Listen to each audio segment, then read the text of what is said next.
Muy buenas noches. Bendiciones a cada uno de ustedes. Gracias a Dios porque nos da la oportunidad de venir a este lugar para reunirnos y estudiar la palabra de Dios. Hoy empezamos un tema nuevo. Vamos a hablar sobre el calvinismo. Entonces vamos a orar para que el Señor nos dé su guía, nos dé su luz, podamos enriquecernos con su palabra, podamos fortalecernos, aprender sobre esta doctrina. Oramos. Amado Señor, llegamos con acción de gracias delante tuya. Llegamos, Dios, con solemnidad, reconociendo la grandeza tuya como nuestro Dios tres veces santo, reconociendo quién eres, el Todopoderoso, el Todo Sabio, el Todo Bueno. Yo quiero pedirte, Señor, que me des sabiduría, quiero pedirte que me des la capacidad de exponer la palabra tuya con claridad, con cuidado, con atención, con respeto, Señor, para que nosotros podamos crecer, para que podamos madurar, para que podamos ser fortalecidos. Señor, antes de terminar la oración y entrar al estudio, yo quiero pedirte por el misionero por el cual hemos estado orando, algunos que he informado, el pastor misionero Norman, allá en la zona indígena de Panamá, parecido, Señor, a la obra que está haciendo el hermano Alex Taylor, pero el hermano Norman y su esposa Isa, sus hijos, están allá trabajando en estas regiones. Y gracias, Señor, porque usted hizo un milagro. Le operaron ayer a él de un tumor maligno en el cerebro y gracias a ti, Señor, gracias a la iluminación, habilidad, capacidad que diste a los médicos y a las personas que estuvieron ahí, todo salió bien. Siempre tienen que ser sometidos, Señor, a algunos tratamientos como quimio, radio y otras cosas más, ya que el tumor era maligno. Pero pedimos que usted siga dándole las fuerzas a él, las fuerzas que necesita, las fuerzas que él ocupa, Señor, para sanar completamente y que pronto pueda estar bien junto con su esposa y sus hijos, siguiendo adelante con la obra tuya, Señor. Ayúdalo a él a seguir sirviéndote y siga proveyendo para los fondos, Dios, de esta operación. En el nombre de Cristo Jesús, gracias por todo. Amén. Amén. Bueno, entramos hoy, si Dios lo permite, que nos da vida para hacerlo, a este tema del calvinismo. Vamos a ver una lección introductoria el día de hoy. Quiero sí mencionar de que el tema es vasto, como vamos a ver ahora, y que obviamente no se puede cubrir en una sola lección, y quizá van a quedar algunos detallitos, van a quedar algunas cositas pendientes en una noche, y usted va a decir, sí, pero no tocamos esto. Bueno, esperamos tocarlo la siguiente noche, y eso pensamos tocarlo la siguiente noche, y así ir, ¿verdad?, en las siguientes noches. Entonces, esperamos que al fin de la lección hayamos abarcado gran cantidad del tema. ¿Ok? Entonces, como digo, quiero hablar del calvinismo, pero antes yo quiero dejar en claro que mi intención es exponer lo que dice la Biblia y exponer lo que dice la historia de la iglesia, ¿verdad? La historia secular y la historia de la iglesia también. No tengo para nada intención alguna de denigrar ni atacar, sino enseñar a Casa de Pan acerca de esta doctrina y mi posición como pastor para esta congregación, que es lo que nosotros creemos. A veces la gente dice que hay solamente dos posiciones teológicas dentro del cristianismo. O sea, la gente se para y dice, bueno, usted es calvinista, usted apoya las doctrinas de la gracia, y ahorita voy a explicar qué es eso. Las doctrinas de la gracia del calvinismo, no. Entonces es arminiano. Tampoco. La gente piensa que hay solamente dos posiciones teológicas, ¿verdad? que nacen allá en 1500 y pico, ¿verdad? Con Calvino y con Arminio, ¿okay? Pero en realidad están equivocados con eso. Juan Calvino fue un católico, Juan Calvino, digámoslo así, su papá estaba muy vinculado a la Iglesia Católica y eso le dio mucha facilidad de que la Iglesia Católica pagara los estudios de Calvino sin obligarlo a ser sacerdote.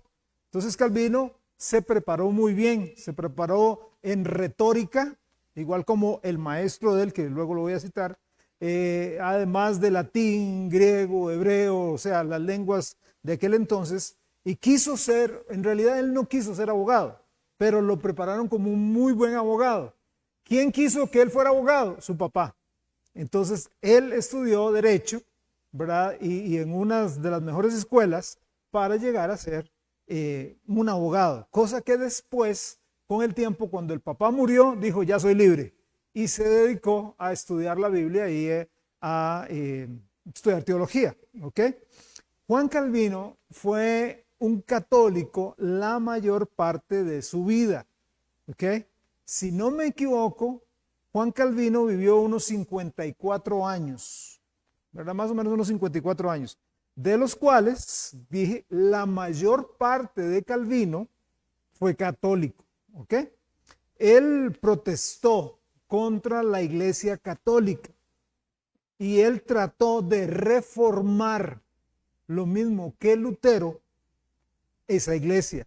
A veces la gente dice, es que Juan Calvino, Martín Lutero, lo que ellos quisieron hacer fue reformar la vida de la iglesia. No, reformar la Iglesia Católica. Eso es lo que ellos quisieron hacer. Ambos, Lutero y Calvino, eran monjes católicos que no abandonaron completamente mucho de su fe católica.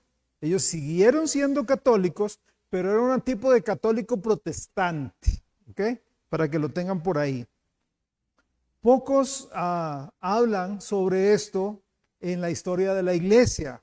Los cristianos bíblicos nunca, y óigalo muy, muy claro, los cristianos bíblicos, los cristianos fundamentales, nunca han protestado. Nosotros no somos protestantes.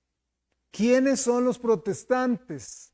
Los que protestaron contra la Iglesia Católica, los que fueron monjes católicos, ellos son los protestantes. Nosotros, la Iglesia de Cristo, nunca ha sido protestante, nunca. Esto cuesta mucho para la gente entender, porque la gente piensa, bueno, la iglesia que Jesús edificó será la Iglesia Católica. No, no. Jesús edificó, si usted ve en la historia eclesiástica, Jesús fue preparando un material, fue preparando un cuerpo. Mateo 16, 18, Jesús empieza a hablar sobre la eclesía. Recuerdan, Mateo 16, 18, yo también te digo que tú eres Pedro, y sobre esta iglesia, sobre esta roca, hablando de él, edificaré ¿qué? Mi iglesia. Sobre esta roca, hablando de él, edificaré mi iglesia. Sobre mí se edificará la iglesia, no sobre Pedro, no sobre ningún hombre, sobre Cristo. Ok. La iglesia empieza a estar en un proceso de formación durante el ministerio de Jesús.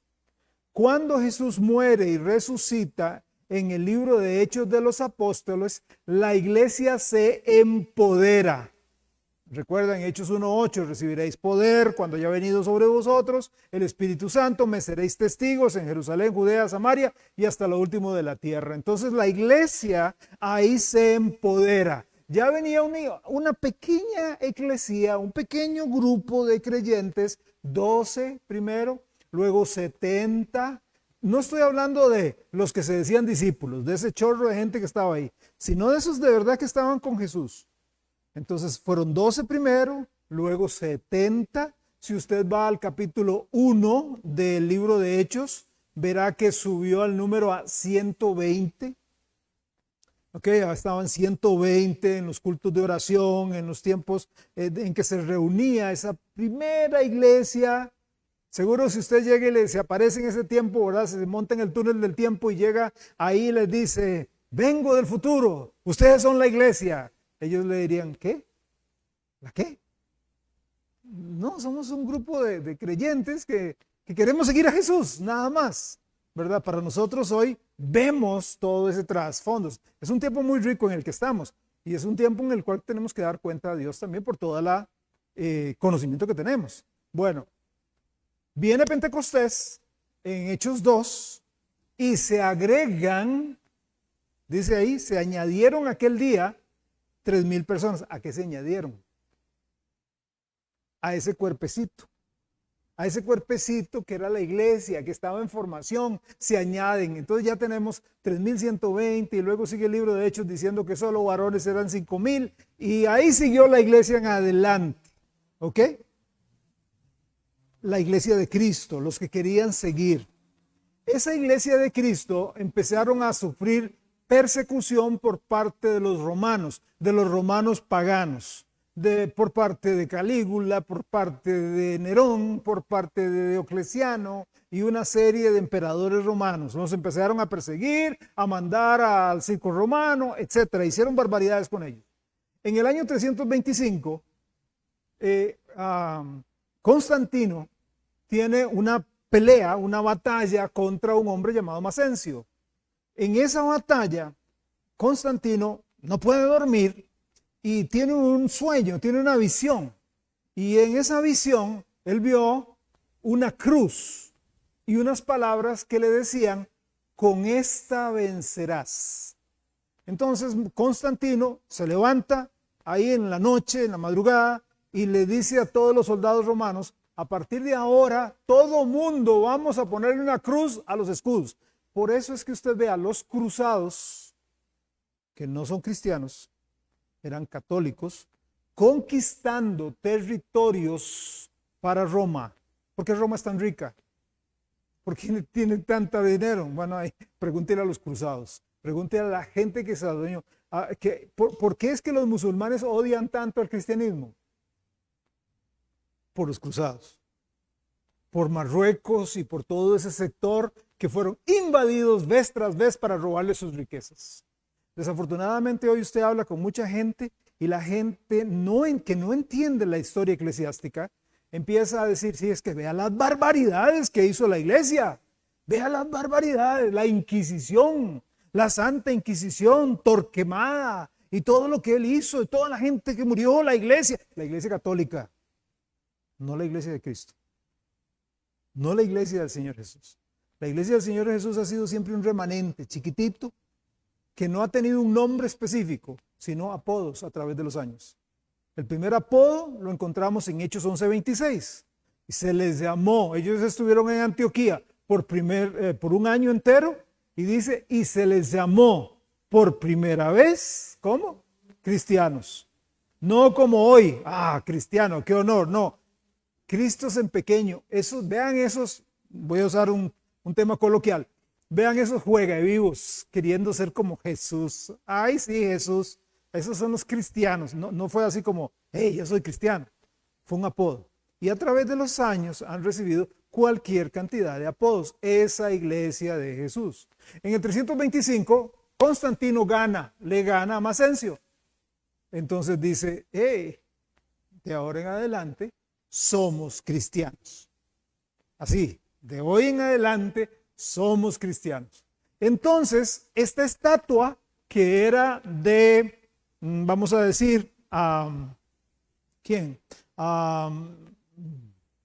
Zeus, ¿verdad? De cualquier dios pagano.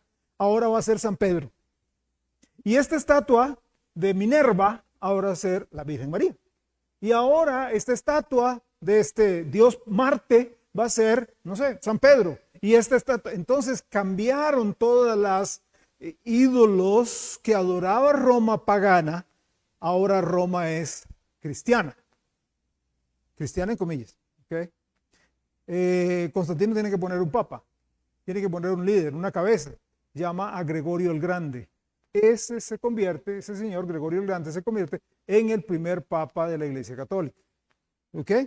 Ellos forman entonces, entre Gregorio y Constantino, forman la Iglesia Católica. ¿Qué es lo que hacen? Toman a los pastores y les dan una autoridad superior. Ya ustedes no se van a llamar pastores, ustedes van a llamarse de ahora en adelante a obispos. Obispos, ustedes se van a llamar obispos. El término obispo está en la Biblia, estamos de acuerdo. Significa sobreveedor, el que ve por encima. Las tres palabras pertenecen a la misma persona. Obispo, pastor y anciano pertenecen a la misma persona. Solo que se refiere a cargos diferentes. Un pastor, ¿qué hace? Vela por las ovejas, las alimenta, las cuida. Un obispo, ¿qué hace? Un sobreveedor. ¿Cómo va la obra? ¿Cómo están los ministerios? ¿Qué ocupa aquí? ¿Cómo está la gente? ¿Cargada? ¿Muy llena de cosas? Etcétera. Y un anciano, ¿de qué le habla a usted? Madurez. De una persona, sabiduría. De una persona que se sienta y dice, no vamos a actuar a lo loco. De hecho, una de las características que debe tener un obispo, según 1 Timoteo 3, es que no sea un neófito. ¿Qué es un neófito? Novato. Novato. O sea, que no haga cosas a lo loco. Se me ocurrió esta idea. Se me ocurrió que llegué ahí. Entonces pasa la iglesia, la pobre iglesia de aquí para allá. Entonces, los tres oficios pertenecen a una sola persona, ¿verdad? Claro, esa persona puede nombrar a otros para que le apoyen. Ese es un plan bíblico. ¿Estamos de acuerdo? Ok. Entonces, la Iglesia Católica arranca en el año, digamos, como tal. Católico significa universal. Entendamos eso, ¿verdad? Nosotros lo relacionamos inmediatamente con denominación. Católicos, pentecostales, bautistas, adventistas, testigos de Jehová. Católico significa universal. ¿Por qué universal? Constantino se enfrentó a una situación.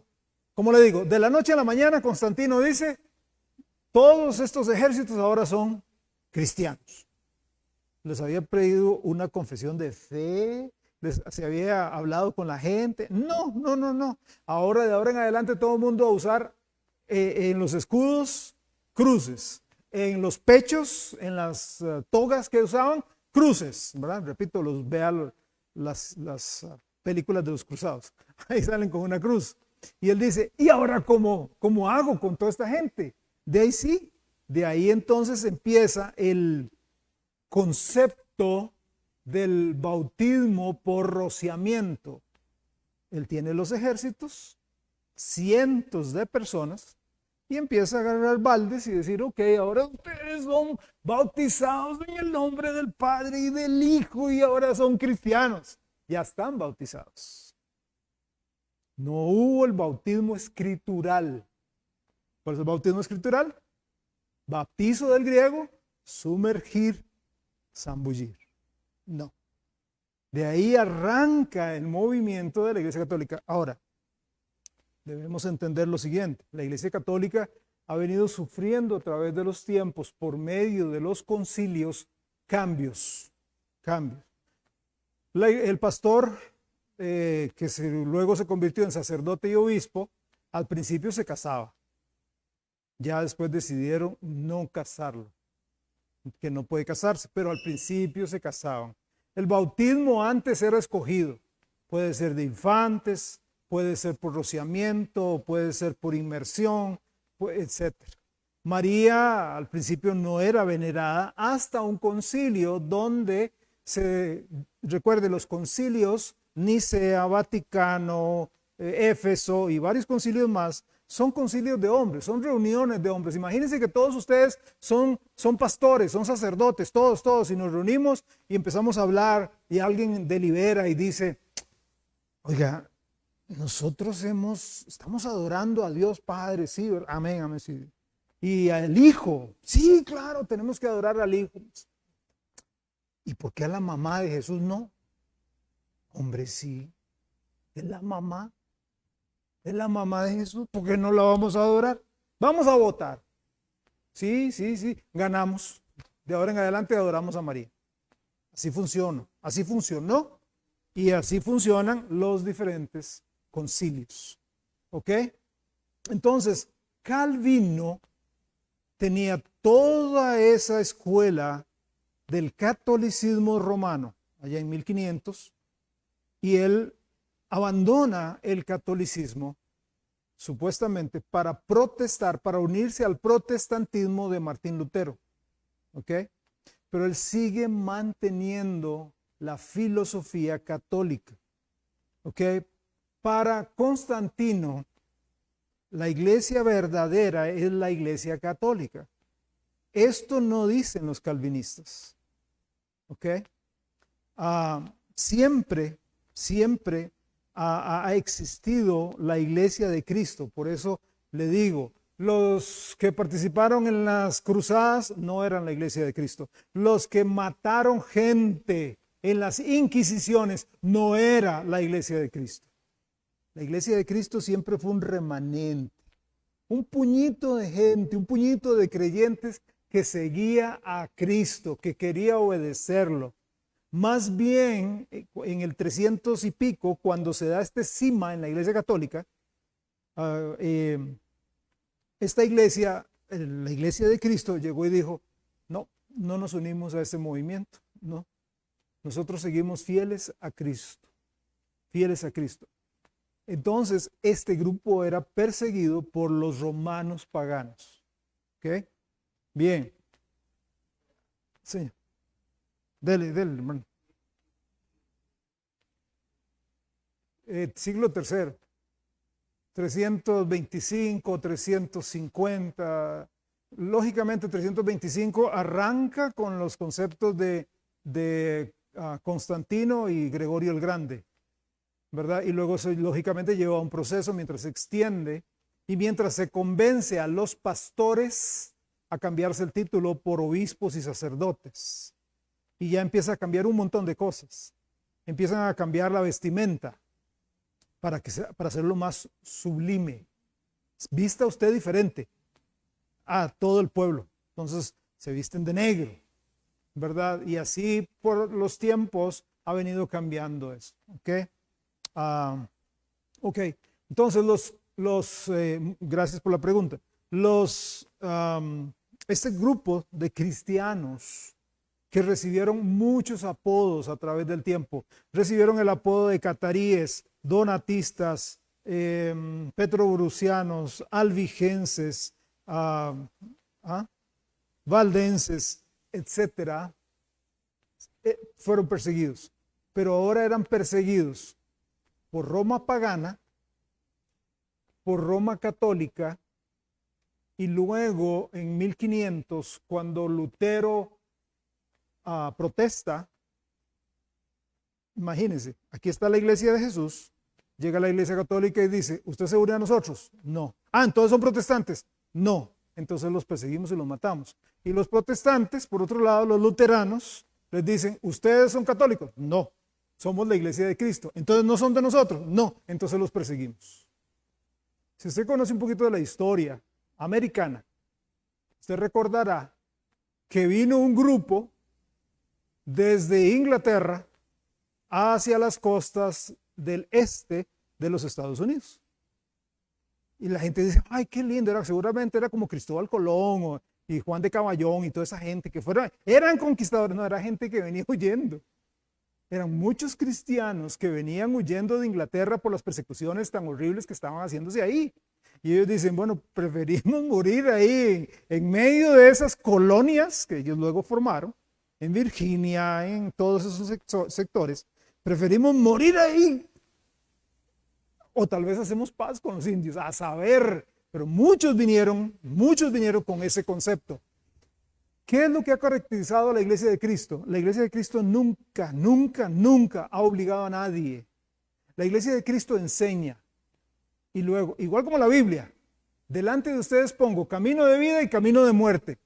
Escoja.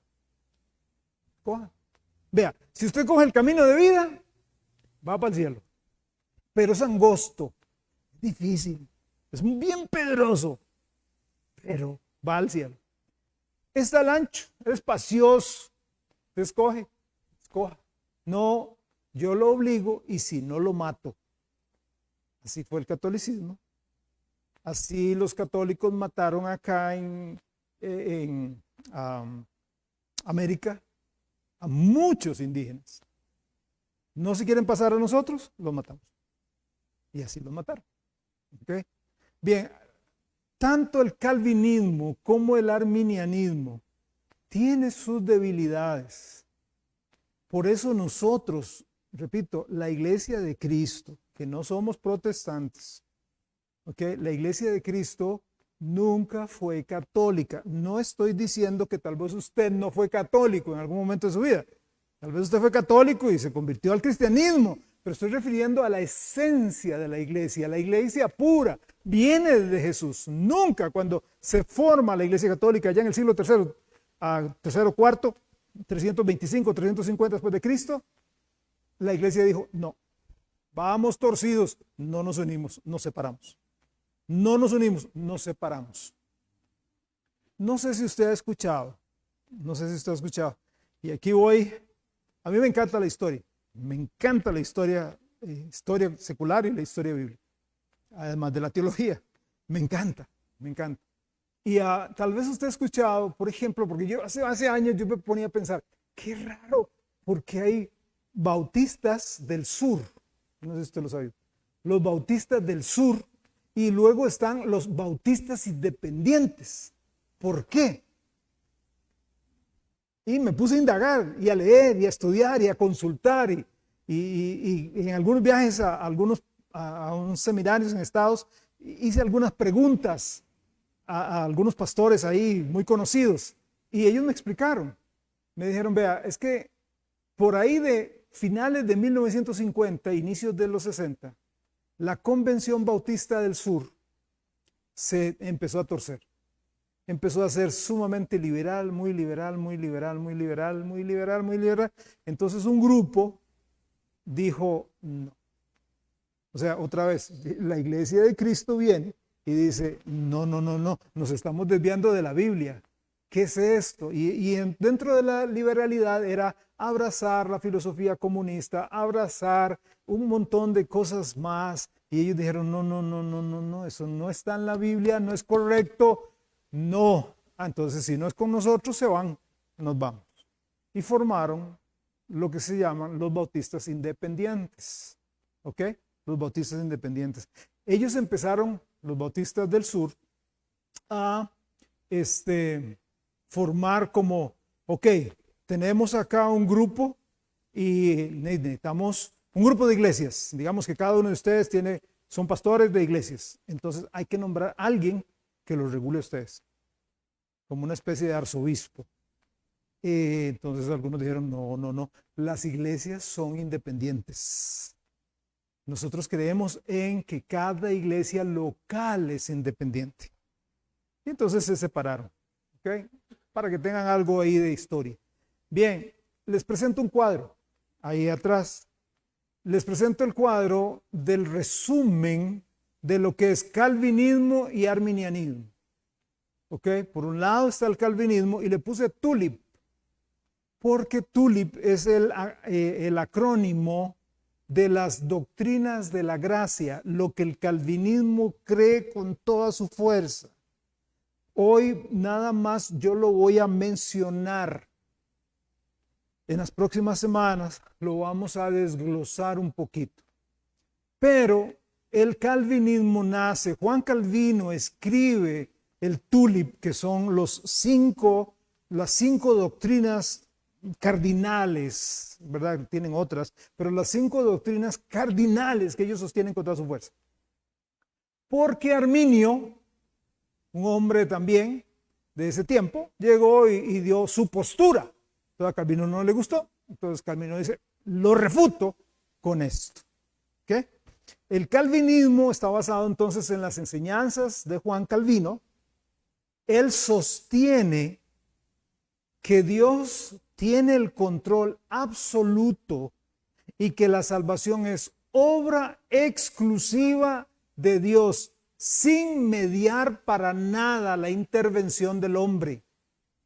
O sea, no hay libre albedrío, no hay libre escogimiento.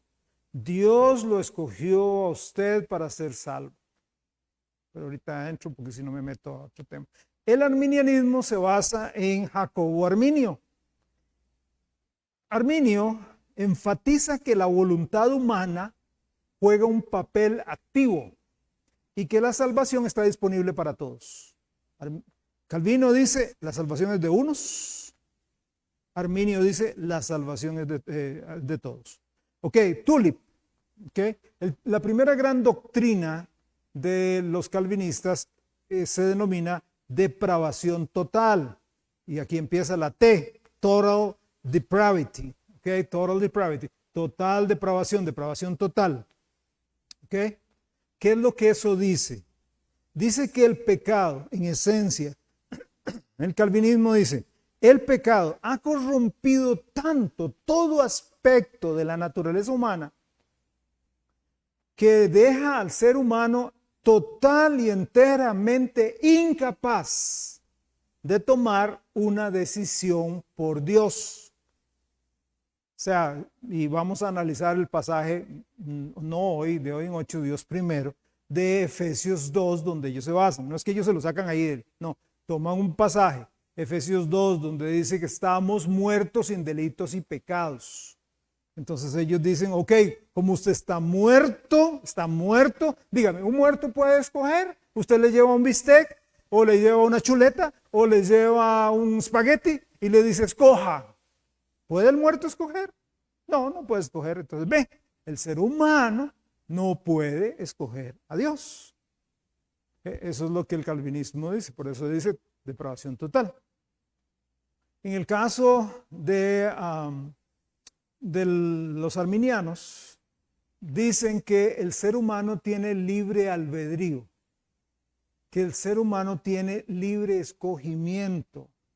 Aunque si bien es cierto, el humano está caído en pecado y está dañada la imagen de Dios y está distorsionada la mente y el corazón inclinado hacia el mal, como dice el profeta, siempre Dios en el momento brinda una gracia especial para que la persona pueda decir, entiendo lo que me está diciendo, yo acepto o yo rechazo. Que el arminiano cree eso. Usted tiene libre albedrío. La gente tiene libre albedrío. El calvinista dice, usted no tiene libre albedrío. ¿Okay? La segunda parte del tulip es la U, ¿verdad? Y esa es la elección incondicional, unconditional election. ¿Okay? La elección incondicional. ¿Qué quiere decir eso? Dios eligió ciertas personas para la salvación. Antes de la creación del mundo, sin basarse en ningún mérito de fe en esas personas. O sea, Dios antes de la creación dijo, Pepe va a ir al cielo. Pepe va a ir al cielo. Y sí, su esposa Shirley va a ir al cielo. Freddy no. No, él no va a ir. No va a ir. ¿Bajo qué mérito, bajo qué descansa este concepto? Ahorita les voy a decir. Los arminianos creen en la elección condicional. ¿Qué es esto? La salvación se basa en la presencia de Dios. Pedro habla sobre la presencia. ¿Qué es la presencia? El preconocimiento. O sea, Dios sabe de los, ¿qué? 8,000 millones de personas que viven aquí en el globo terráqueo.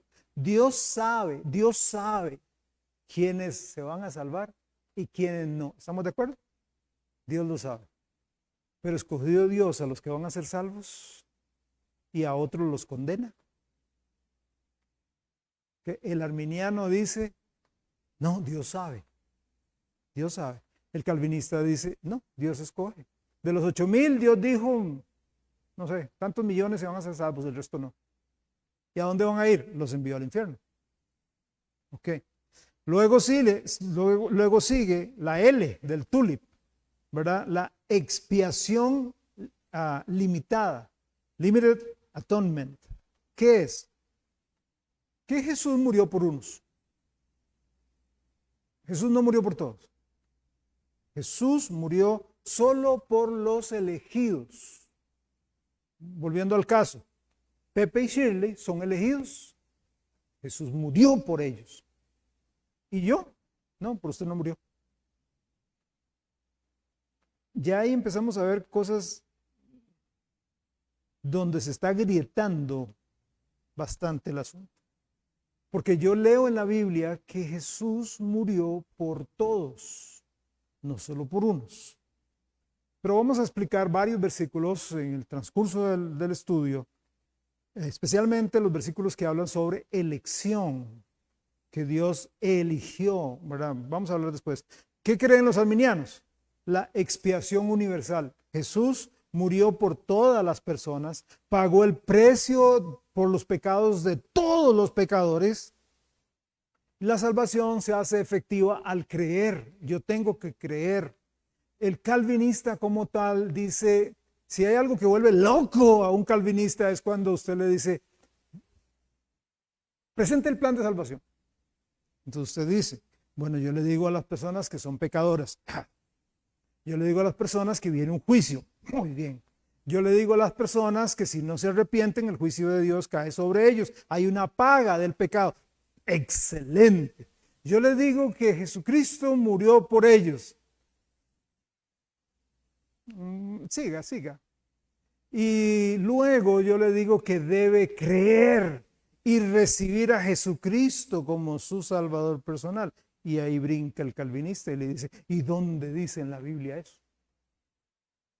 Bueno, si yo he leído ese texto varias veces, dice Juan 1:12, mas a todos los que le recibieron, a los que creen en su nombre, les dio potestad de ser hechos hijos de Dios. Pero el calvinista dice, no, es que es un elegido. Es que es una persona que fue elegida, no tiene que, o sea, simplemente tienen que decir, yo me voy con Dios. Sí, me vuelvo a Dios, me vuelco a Dios. No tiene que creer. El calvinista dice que primero viene la salvación. O sea, es una cuestión un poco complicada. Primero usted bien es salvo porque Dios le derramó su gracia y después usted cree. ¿Okay? Usted primero llega y dice, soy salvo, y luego debe creer. Poco raro. ¿Ok? Estamos en la expiación limitada, ¿verdad? Ok. Gracia irresistible, irresistible grace. O sea, usted jamás puede resistir. O sea, si el Espíritu Santo le tocó, le tocó. Usted no puede decir no. No, después. No. Usted no es elegido. Déjeme pensarlo. Mire, yo le presento a Cristo, usted tiene que aceptar a Jesús, hágalo ahora. No, mejor después. Está bien, no hay problema. Me voy libre. ¿Por qué me voy libre? Esto es muy serio. Porque no se arrepintió, porque no es un elegido. Entonces, ya está, me voy libre. Tranquilo. O sea, no me compró el periódico. Ya él con Dios. Vean, esto del calvinismo es muy peligroso porque de repente la gente que no... Yo quiero decirle algo. El calvinismo es como el gnosticismo en cierto sentido. ¿En qué sentido? Buscan apelar al intelecto humano. Los calvinistas están en dos aspectos. Están los que dicen, yo entiendo perfectamente la doctrina del calvinista, yo la entiendo así, y están los que dicen, qué confusión más grande dentro del calvinismo. Entonces usted necesita estudiar más. Usted no es de los iluminados. Usted necesita estudiar las instituciones de Calvino. No, yo necesito estudiar la Biblia, no las instituciones de Calvino. Usted necesita sentarse a los pies de Arthur Pink. No, yo necesito sentarme a los pies de la Biblia y del Espíritu Santo. Bueno, en cuanto a la gracia irresistible, el calvinista dice, usted no puede resistir la gracia. O sea, de repente usted está oyendo un sermón de, vamos a decir, que del diezmo, ofrendar y diezmar. Entonces de repente el Espíritu lo toca y usted dice, entonces usted es un elegido, usted entrega a Cristo, ¿dónde está el evangelio ahí? Pero es que usted se entregó a Cristo, es un elegido, ahí mismo está. ¿Okay?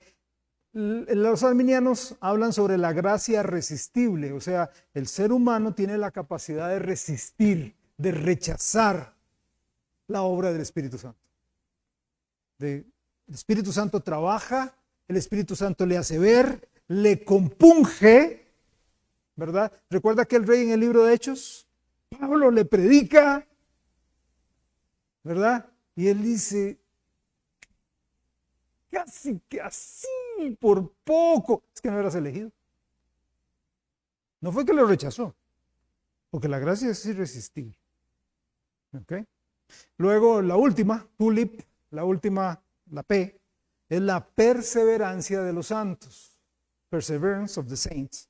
¿Ok? La perseverancia de los santos. Calvinismo dice, aquellos a quienes Dios ha salvado, Dios guarda por la eternidad, la salvación no se pierde. La salvación no se pierde. Entonces ahí es donde algunos dicen, ay, es de nosotros, lo mismo, nosotros creemos. La iglesia de Cristo siempre lo ha creído.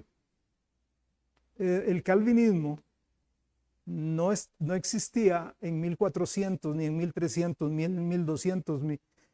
Si usted quiere eliminar el montón de sectas que hay hoy, váyase a la fecha de inicio. Los testigos de Jehová fueron iniciados en 1800 y pico por Charles Taze Russell.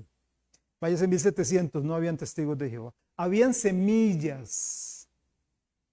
Arrio fue uno allá en, no sé, en 300, 500, algo así, que inventó que Cristo es un Dios menor, etcétera, el Espíritu Santo es una fuerza, etcétera. Pero como tal, los testigos de Jehová nacen con Charles Taze Russell en 1800 y resto. Los mormones, igual. ¿Ok? Entonces, para que usted nada más se va para atrás, calvinistas como tales no existían en 1400, ni en 1300, 1200. Habían semillas que otros habían sembrado, que luego alguien agarró y acomodó. Ok. Para terminar este cuadro, ¿qué es lo que pasa con los arminianos? Los arminianos dicen que la salvación se pierde. Como usted tiene libertad, ve ahí, ya se fueron hasta el otro extremo. Como usted tiene libertad para aceptar a Cristo, usted también tiene libertad para separarse de Jesús y decir, yo no me quiero unir a Él. Entonces, si no se quiere unir a Él, pierde la salvación. ¿Ok? Bien. Los calvinistas de hoy evitan el hecho incómodo de que Calvino escribió mucho. Las instituciones instituciones del cristianismo, creo, o algo así. Son tomos, de verdad, son mucho. Él escribió montones, este hombre. Mucho escribió. Pero en todos sus tomos, por más voluminosos que sean, Calvino nunca habla de nacer de nuevo. Nunca habla de un arrepentimiento de su pecado y entregarse a Cristo completamente. No habla de regeneración. Nacer de nuevo es eso. Recuerda Juan 3, Jesús hablando con Nicodemo. Cierto te digo que el que no naciere de nuevo no puede ver el reino de Dios. Calvino nunca habla de eso. Nunca escribe de eso. Él se consideraba cristiano desde el momento en que se bautizó como católico romano. De hecho, Calvino escribió lo siguiente. Hay muchas citas sacadas de las instituciones de la religión cristiana y de otros libros de Calvino. No las voy a dar todas, como digo, es demasiado extenso, demasiado metódico y para mí esos estudios secos de pura historia que no me gusta tanto dar, me encanta para mí. Calvino dijo lo siguiente: en cualquiera que sea el momento de nuestro bautismo, somos lavados y purificados de una vez para toda la vida. Debemos recordar nuestro bautismo con el fin de sentirnos certeros y seguros de la remisión de pecados. El bautismo limpia y remueve todas nuestras contaminaciones. ¿Okay? Él confió en su bautismo como prueba de ser uno de los elegidos. O sea, yo fui elegido de antes de la fundación del mundo porque mi papá y mi mamá me bautizaron cuando era niño. ¿Okay? Y él denunció fuertemente a las autoridades, a todos aquellos excatólicos o aquellas personas que abandonaban el catolicismo y eran vueltos a bautizar. ¿Ok? Estas personas que dejaron el catolicismo y se volvieron a bautizar fueron reconocidos en la historia como anabaptistas. Anabaptistas, que quiere decir rebautizadores. ¿Ok? Calvino, hablando de los anabaptistas, dijo: uno no debe contentarse con simplemente matar a esas personas, se les debe quemar cruelmente.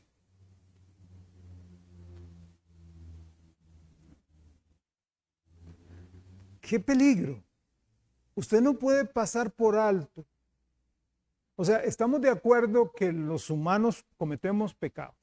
Fallamos, estamos de acuerdo.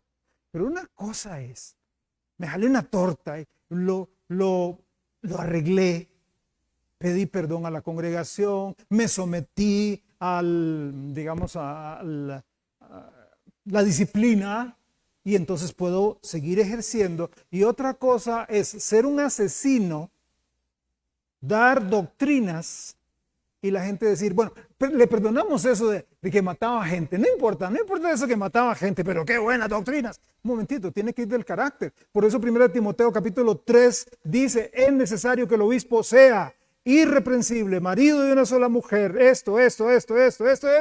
Y luego lo repite en Tito. O sea, dice, hey, no es cualquiera que puede ocupar el obispado. Pero yo puedo sacar unas doctrinas que todo el mundo me va a seguir, y si usted no sigue las doctrinas, lo mato. Calvino expulsó a los anabaptistas y a los anabaptistas de Ginebra en el año 1537. Los expulsó ya sea echándolos o matándolos. Hubo una persecución grande propiciada por Calvino. Calvino, a pesar de ser considerado un gran reformador, igual que Lutero, nunca abandonó las prácticas del catolicismo. Él siguió bautizando bebés. Prácticas que la Biblia no presenta. La Biblia no presenta que se bauticen bebés. Otra vez, nos presentamos en un concilio de gente muy sabia y decimos, hasta el momento, venimos bautizando gente grande. ¿Y qué pasa si un bebé se muere? ¿A dónde se irá? O sea, gente sabia que en su vida había leído el Evangelio de San Marcos. Porque en Marcos es sumamente claro cuando Jesús dice, deje a los niños venir a mí, porque de los tales es el reino de los cielos. Nunca leyeron los Evangelios cuando Jesús dijo, si usted quiere entrar al reino de los cielos, tiene que hágase como un niño. No. ¿Qué tirada? ¿Qué hacemos? Si se nos muere un chiquito, una chiquita, se nos va a ir al infierno. Muy duro, ¿cómo irse al infierno? ¿Qué pecado ha cometido? No, entonces, cielo, infierno.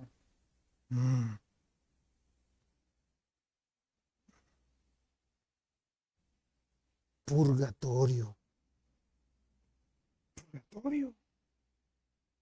Ni muy, ni tan, ni se me fue al infierno, ni se me fue al cielo. Es que, pobrecito, los chiquitos tienen que irse no los vamos a mandar al infierno. Vamos al purgatorio. Entonces ya se inventan el purgatorio, se inventan el bautismo infantil. Y Martín Lutero y Calvino creían eso. También algunos de los calvinistas más prominentes y que mucha gente cita, como R.C. Sproul. R.C. Sproul, él bautiza. Yo creo que el señor ya está muerto, o por lo menos a veces, sí, está muerto, ¿verdad? Pero a veces cuando lo veo ahí en YouTube está con cosas de gas no, oxígeno. Pero él bautiza a niños, bautiza a bebés, ¿verdad? ¿Qué dice Hechos 8? Vamos un poquito más rápido aquí. Hechos 8, 36, 37. ¿Qué dice? Aquí está Felipe hablando con un etíope y dice, yendo por el camino. Es la misma pregunta que a veces la gente me hace. Pastor, ¿y qué tiene que hacer uno para bautizarse? Bueno, leo este texto. Yendo por el camino, llegaron a cierta agua y dijo el eunuco a este etíope, ¿verdad? Aquí hay agua. ¿Qué impide que yo sea bautizado? Felipe dijo, si crees de todo corazón, bien puedes. ¿Y qué dijo el hombre? Creo que Jesucristo es el Hijo de Dios. Y el resto del versículo dice, y pararon el carro, descendieron al agua y le bautizó. Un bebé no puede creer. Un bebé es inocente. Pero como son elegidos, no hay problema que no crea. Entonces, el problema es cuántos de esos bebés que son bautizados son de verdad elegidos. No sé si me siguen el pensamiento. El bautismo de infantes o de bebés nunca ha sido una doctrina verdadera del cristianismo bíblico, nunca. Calvino en sus institutos de la religión cristiana escribió, escuchen bien lo que escribió. Creo en la Santa Iglesia Católica, donde fluye perpetua remisión de pecados y restauración completa de la vida eterna. Pero como ahora nuestro propósito es el discurso de la iglesia visible, permítenos aprender de su único título de madre, lo útil y aún más cuán necesario es el conocimiento de ella, puesto que no hay ningún otro medio de entrar en la vida a menos que ella nos conciba en el vientre y nos dé a luz, a menos que ella, refiriéndose a la iglesia, nos alimente de sus pechos y, en definitiva, mantenga bajo su cargo y su gobierno hasta que, despojados de la carne mortal, seremos como los ángeles. Por otra parte, más allá de los límites de la iglesia, no hay perdón de pecados, no hay salvación que se pueda esperar, como dijo Isaías y como dijo Joel. Por lo tanto, el abandono de la iglesia siempre es fatal. Cuando yo leo esto, y yo digo, él está diciendo aquí que fuera de la iglesia católica, que lógicamente la iglesia no había sido tan pulida como la que es ahora, pero él está diciendo, en la iglesia está la salvación, en la iglesia, si yo me separo es fatal separarme, ahí está donde yo me puedo nutrir, ahí está donde yo puedo obtener mi salvación, mi perdón de pecados, mi remisión de todos los pecados. ¿Y dónde está la elección? Es que, repito, yo tengo amigos que son calvinistas, los amo mucho, los quiero mucho. Yo creo que un calvinista con debido respeto, y lo digo esto con mucho respeto, a veces son como los testigos de Jehová. Yo he testificado a los testigos de Jehová y hasta el momento no he visto ningún testigo de Jehová que abandone su fe. ¿Por qué? No es porque conocen la Biblia, es porque lo fueron endoctrinados. Se sentaron y les dieron. ¿Qué les dieron? Les dieron la confesión de Westminster, les dieron las instituciones de la religión cristiana, les dieron lo que dice lo que dice aquel, lo que dice lo que dice aquella, de esto, no lo que dice la Biblia, lo que dice este. Ya nadie me saca de aquí. Ustedes no entienden el calvinismo, como algunas personas me han dicho. que usted no lo entiende. Le digo, no, yo lo entiendo muy bien. Lo entiendo muy bien. Por eso no soy calvinista. Como yo le digo a una persona, mire, yo tengo más de 25 años de estudiar la Biblia. Me hubiera gustado estudiarlo un poco más. Y estoy tratando.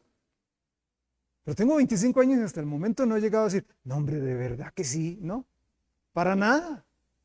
Para nada. Lejos estoy de eso. Ahora, eso es lo que pensó. Quiero brincar un poquito acá. Para Calvino, el mejor maestro que ha existido de la Biblia a lo largo de la historia fue Agustín de Hipona. Agustín de Hipona es el que estableció las bases de lo que se conoce como la historia católica romana, ya por 300 y pico. Okay, un gran pensador, un gran filósofo, una persona que estudió mucha retórica, ¿verdad? Pero que puso las bases de la Iglesia Católica. Este señor seguía el método de interpretación alegórico. Okay. Agustín de Hipona seguía, enseñaba y practicaba el método de interpretación alegórico. O sea, la Biblia es como una alegoría. Y eso es muy peligroso. El método de interpretación alegórica no es un método de interpretación correcto. No es un método de interpretación sano. Pero Agustín lo seguía y Calvino tomó muchos de esos conceptos. ¿Cuál es el método correcto de interpretación? El método correcto de interpretación se llama el método histórico-gramatical. Cuando usted toma el texto y usted le hace un montón de preguntas al texto, ¿quién escribió este texto? ¿A quiénes lo escribió? ¿Cuándo lo escribió? ¿Cuál es el contexto de todo el libro? Porque yo no puedo darle mi interpretación personal. Eso es el método alegórico. Cuando yo digo, a mí lo que me parece en este texto es que Dios dice, y ahí es donde hacemos las sectas y el arroz con mango que existe doctrinalmente en todo lado. Sumamente peligroso. Y aquí, para ir aterrizando y terminar hoy, uno de los puntos más fuertes, como digo, de hoy en 8 vamos a empezar a ver el tulip, ¿verdad? La total depravación, etc. Pero una de las cosas que usted va a oír mucho de un calvinista es lo siguiente. Y no, ¿cómo le dirá? Suena muy bien. Suena muy bien. Pero ojo, tenga cuidado. Ellos hablan mucho sobre la soberanía de Dios. Dios es soberano. Pero usted dice, pastor, pero sí, Dios es soberano. ¿Estamos de acuerdo? Sí. Dios es soberano. La Biblia, ahora, ojo, en ningún lugar en toda la Biblia se habla de soberanía de Dios.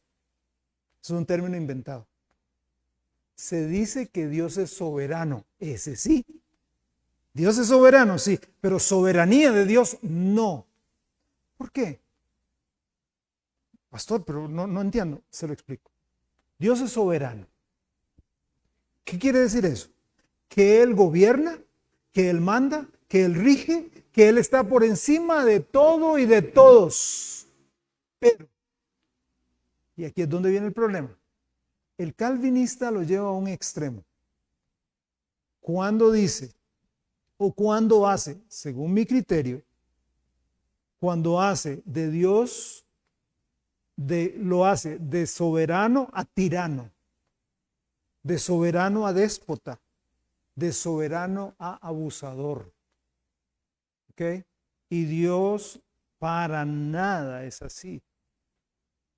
¿Qué voy con esto?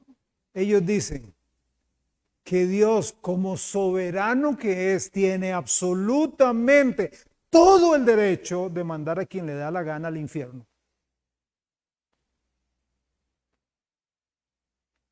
Es una línea muy delgada.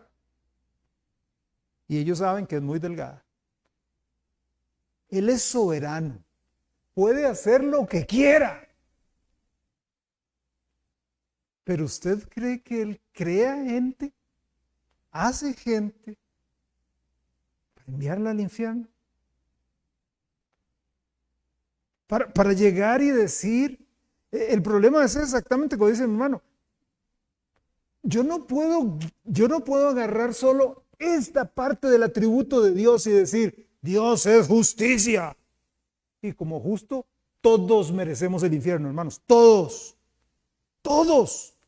Eso es lo que merecemos. Todos. Pero por otro lado, el amor de Dios dice, ¿cómo se van a salvar? Cristo tiene que morir por todos. ¿Ok? Calvino dice así, ahí se lo puse en la pantalla. Dios ordena todo lo que sucede. Dios ordena todo lo que sucede. Su soberanía se extiende por toda la creación y la rige.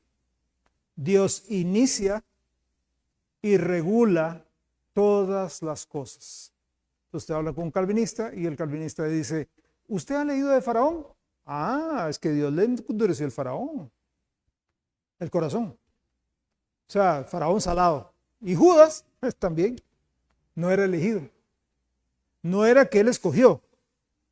No, Faraón no escogió. Faraón, y no fue que él endureció, no, Dios le endureció.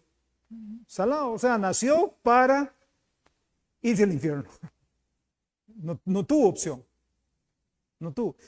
Lo problemático de esto, es más, leyendo más sobre, hay un libro de Arthur Pink, un gran calvinista, que se titula La soberanía de Dios.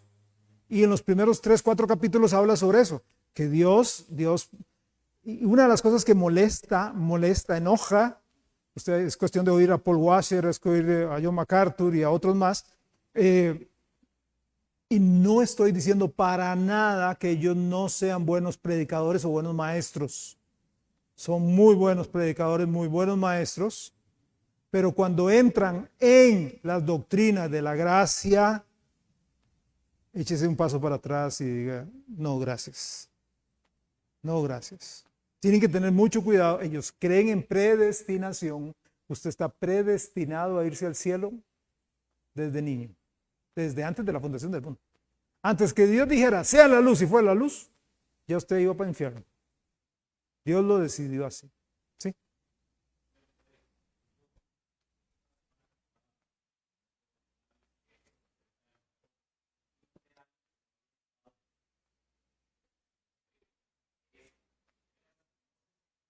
Ajá.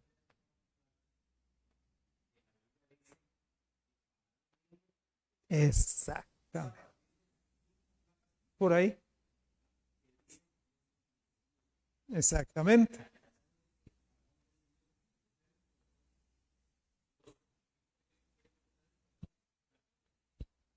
Hablando yo con algunos calvinistas y les digo yo eso, porque yo les dije eso. Y muchos, o sea, como digo, hasta el momento no he visto a alguien que diga, no, hombre, de verdad que sí. No, es que ustedes no entienden muy bien el calvinismo. Nosotros sí lo entendemos bien. Ok. Y yo les he dicho eso. Y porque desde el principio, las primeras plagas, dice, y Faraón endureció su corazón y endureció. Y yo les dije, ¿no será eso la presencia de Dios?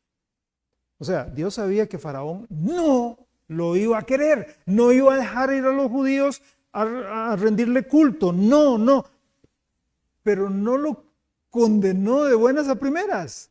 Él dijo no, él dijo no, él dijo no. Ok, como cuando uno lee Romanos 1, si usted ve con cuidado Romanos 1, dice que los hombres cambiaron la gloria de Dios, hicieron, y son 3 veces, creo que lo menciona, que a mí me da miedo, porque dice, y Dios los entregó.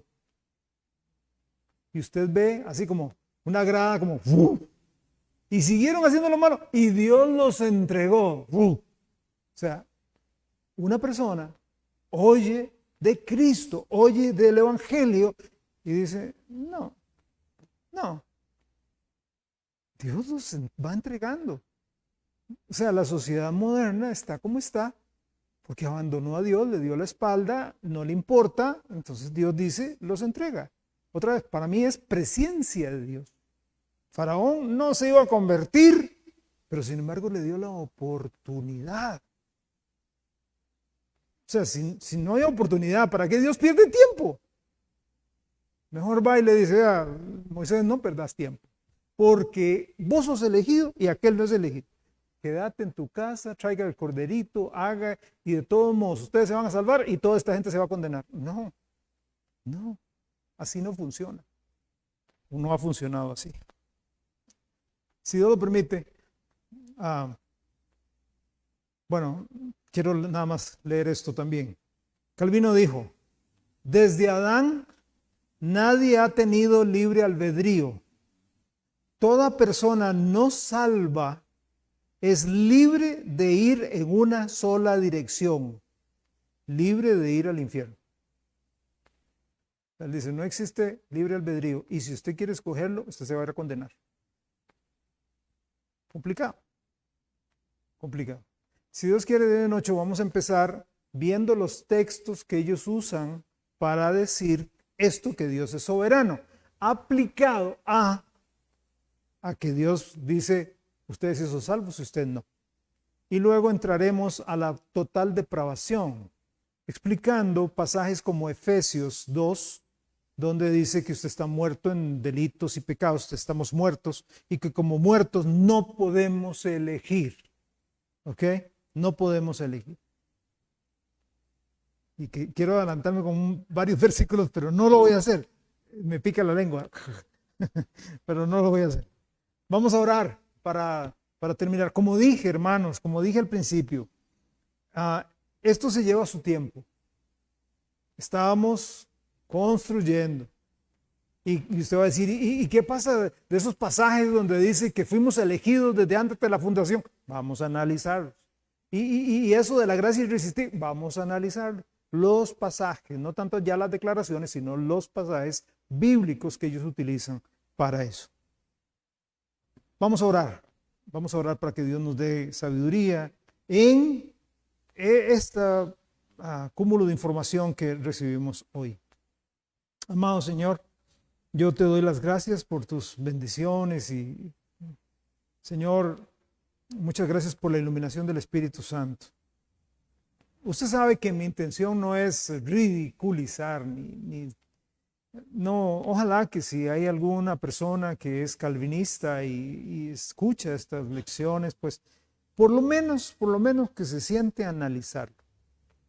Está bien, si quiere irse a las instituciones de la religión cristiana y leerlo, que vaya y lo lea con un concepto claro, con una mente abierta.